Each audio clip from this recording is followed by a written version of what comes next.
Hello students, welcome to e-learning platform of Dr. Bapuji Salunke Institute of Engineering and Technology's Mechanical Engineering Department. I am Sagar Gadkar and I am going to teach you the subject Elements of Machine Design. In previous sessions, we have already started with our first unit, Fundamentals of Design, and in this session, we will continue the same. What is machine design?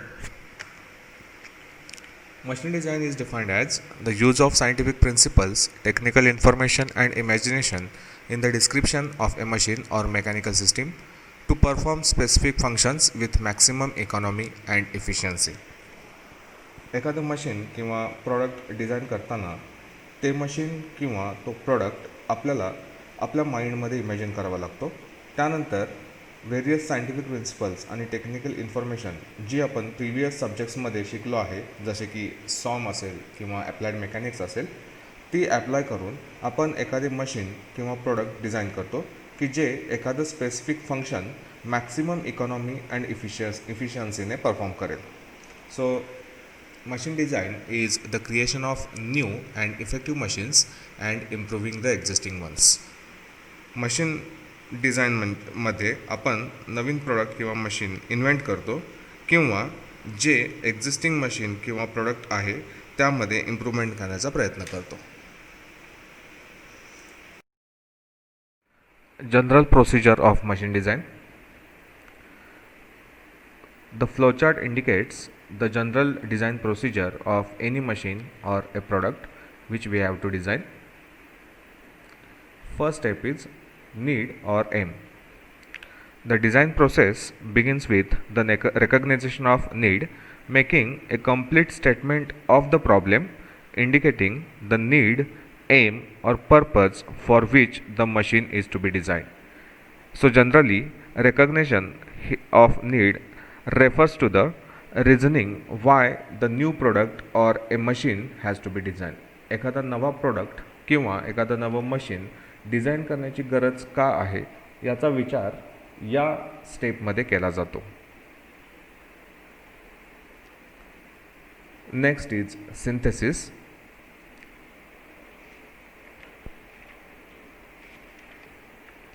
Select the possible mechanism or group of mechanisms which will give the desired motion.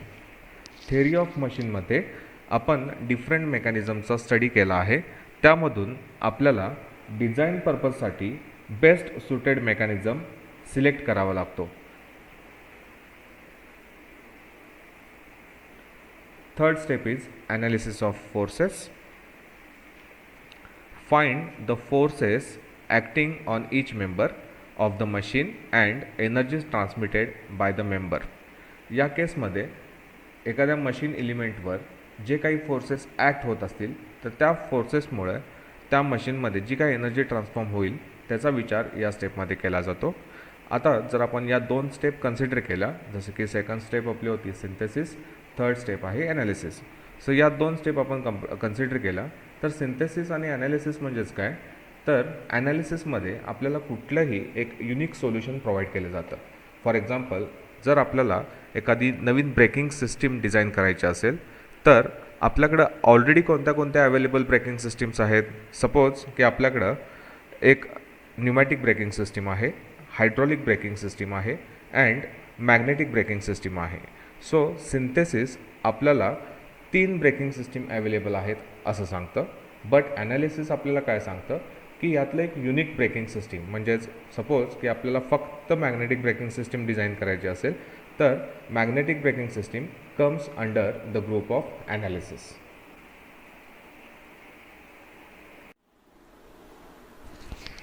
Next step आहे material selection.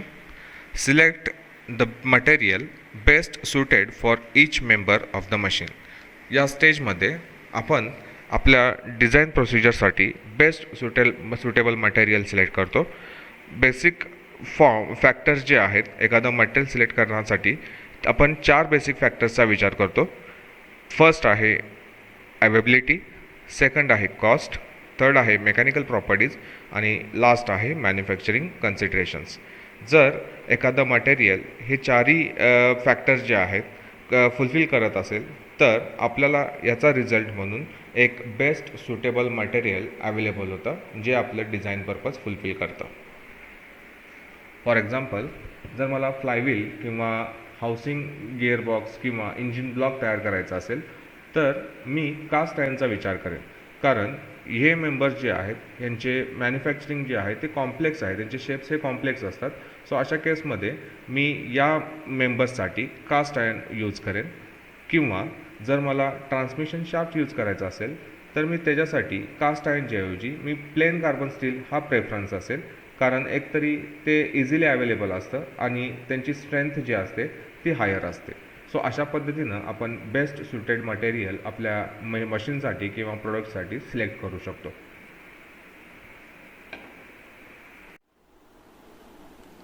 Next step is design of elements.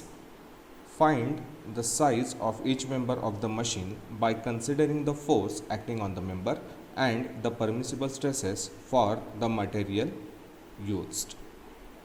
So एखादं member किंवा machine design करताना डिझायनरच्या डोक्यामध्ये नेहमी असायला पाहिजे की जो काही मेंबर किंवा जो काही एलिमेंट आपण सिलेक्ट करत आहे त्या एलिमेंटने त्याच्यावर जे काही लोड किंवा जे काही फोर्सेस ॲक्ट होणार आहेत त्या फोर्सेससाठी तो इझिली डिफॉर्म होऊ नये याची काळजी घेणं गरजेचं आहे. Next step is modification. Modify the size of the member to agree with the past experience and judgement to facilitate the manufacture. For example, previously आपली प्रिव्हियस स्टेप जी होती ती डिझाईन ऑफ एलिमेंट्स. सो या केसमध्ये suppose की आपण एखादा shaft आहे आणि त्या शाफ्टचा डायमीटर 10 mm सिलेक्ट केला आणि त्या 10 mm डायमीटरच्या शाफ्टसाठी जो आपण एक 100 न्यूटन लोड ॲक्ट केला आणि त्या लोडमुळे तो शाफ्ट जर फेल होत असेल तर आपल्याला आपली जे काही साईज आहे जी आपण 10 mm घेतलेली होती ती मॉडिफाय करावी लागेल. म्हणजेच जर एखादा शाफ्ट 10 mm डायमीटरचा शाफ्ट 100 न्यूटन लोडसाठी फेल होत असेल तर जर तो शाफ्ट सेम लोडसाठी फेल होऊ द्यायचा नसेल तर आपल्याला त्याचे डायमेन्शन रिडिझाईन करावे लागतील, रिमॉडिफाय करावे लागतील. म्हणजेच आपल्याला शाफ्टची साईज जी आहे ती 10 mm पासून माइट बी 20-30 mm पर्यंत इन्क्रीज करावी लागेल. This is the modification in the design. Next आहे detailed drawing. Draw the detailed drawing of each component and assembly of the machine with complete specification for the manufacturing processor suggested. एकदा का आपले sizes किंवा stresses जे आहेत, final failure stresses जे आहेत final झाल्यानंतर आपल्याला त्या मेंबरच्या किंवा त्या मशीनची डिटेल्ड ड्रॉइंग तयार करावी लागतात जी फायनल मॅन्युफॅक्चरिंग प्रोसेस सिलेक्ट करण्यामध्ये मदत करतील. लास्ट स्टेप आहे production. So as per the drawing the component or machine is manufactured in the workshop.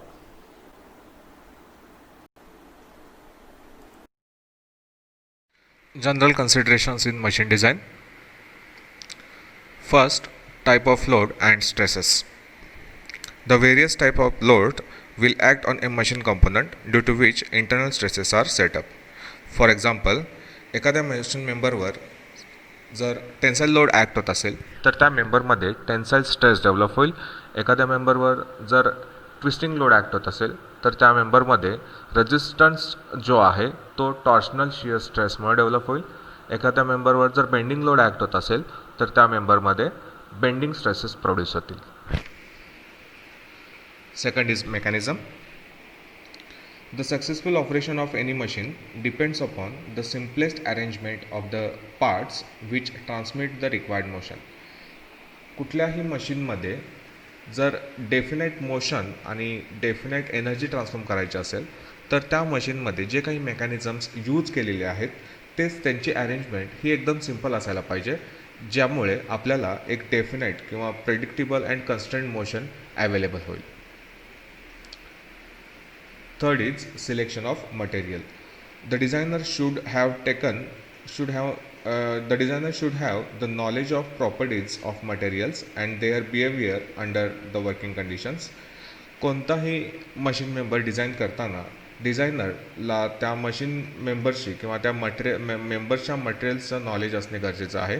आता यामध्ये कोणते पार्ट्स कन्सिडर केले जातात, तर फॉर एक्झाम्पल प्रॉपर्टीज कन्सिडर केल्या तर स्ट्रेंथ ही प्रॉपर्टी असू शकते, रिलायबिलिटी असू शकते, फ्लेक्झिबिलिटी असू शकते, रेजिस्टंट टू हीट किंवा रेजिस्टंट टू करोजन, वेट या प्रॉपर्टीचा विचार केला जातो.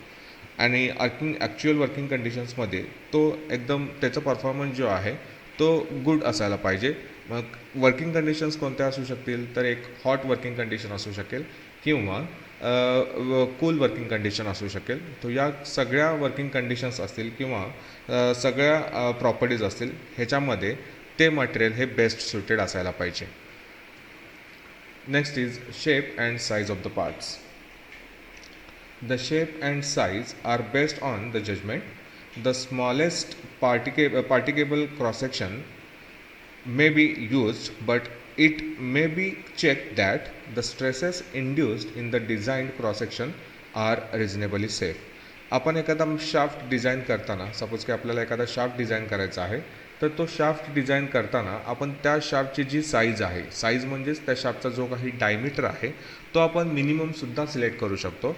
पण जर एखाद्या शाफ्टची साईज किंवा एखाद्या शाफ्टचा डायमीटर आपण मिनिमम सिलेक्ट केला तर वर्किंग कंडिशनमध्ये जो काही लोड त्या शाफ्टवर ॲक्ट होणार आहे त्या लोडसाठी तो शाफ्ट हा सस्टेन राहिला पाहिजे. अशा पद्धतीने आपण कोणत्याही मेंबरसाठी किंवा कोणत्याही मशीन एलिमेंटसाठी शेप आणि सायजेस सिलेक्ट करू शकतो. Next is frictional resistance and lubrication. The designer should provide the necessary lubrication to the parts where there is sliding, rolling and rotating motions. कोणत्याही मशीनमध्ये जर मोशन अवेलेबल असेल तर डिझायनरने तिथल्या मोशनला फ्रिक्शन मिनिमाइज करण्यासाठी प्रॉपर ल्युब्रिकेशन करणे गरजेचे असते. Next step is convenient and economical features. The designed machine should be convenient to operate and cost-wise economical for the customer. कुठलंही मशीन किंवा एखादा प्रोडक्ट असेल तर तो त्या वर्करला, तिथं काम करणाऱ्या वर्करला इझिली ऑपरेट करता यायला पाहिजे आणि त्याची कॉस्ट जी आहे ती इकॉनॉमिकल असायला पाहिजे. कधी कधी असं होतं की आपण एखादा मेंबर किंवा एखादं मशीन डिझाईन करतो आणि तिथे वर्करला त्याच्याबद्दल काही नॉलेज पण नाही आणि त्या डिझायनिंगसाठी कॉस्ट ही आहे ती पण हायर कॉस्ट असते. सो असे पुअर डिझाईन आपण कन्सिडर करत नाही. 7th step is safety of operation. It is necessary for the design to provide a safety machine for safety of operator. For example एखादं CNC मशीन असेल तर ते CNC मशीनमध्ये काम करणारा जो वर्कर आहे त्या वर्करची सेफ्टीसुद्धा कन्सिडर केली पाहिजे. फॉर एक्झाम्पल की असं व्हायला नको की आपण CNC मशीन ऑपरेट करताना आपल्याला कुठे शॉक बसायला लागलं तर ते काम करणाऱ्या वर्करसाठी हॅझार्डस असू शकतं किंवा त्याच्यामुळे काही ॲक्सिडेंटसुद्धा होऊ शकतात. Next is use of standard parts. So the use of standard parts reduces the overall cost. Generally जे पार्ट्स आहेत ते ओरिजिनल पार्ट्स यूज केले पाहिजेत. कधी कधी डुप्लिकेट पार्ट्समुळं फेल्युअर हे लवकर ऑकर होतं आणि जेणेकरून आपली ओव्हरऑल कॉस्ट जी आहे ती वाढते. Next is workshop facilities. A design engineer should be familiar with the limitations of his employers workshop in order to avoid the necessity of having work done in some other workshop.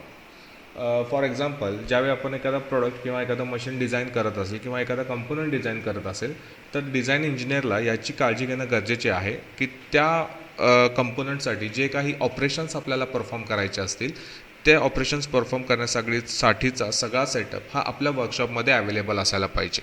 For example कधी कधी असं होतं की आता generally एखादं specific operation असेल तर ते आपल्याला बाहेरून परफॉर्म करावं लागतं तर त्यासाठी लागणारी कॉस्ट जी आहे ही विनाकारण कॉस्ट ही वाढली जाते. त्यामुळं असे ऑपरेशन सिलेक्ट करायला पाहिजेत की जे आपल्या वर्कशॉप फॅसिलिटीमध्ये अवेलेबल आहेत.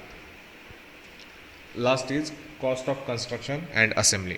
So the designed machine should be cheap and it should be easy to assemble. कुठलाही डिझाईन मेंबर हा चीप, कॉस्ट वाईज चीप असायला पाहिजे आणि ते जे त्या मेंबरची असेंब्ली जी आहे ती इझी असायला पाहिजे.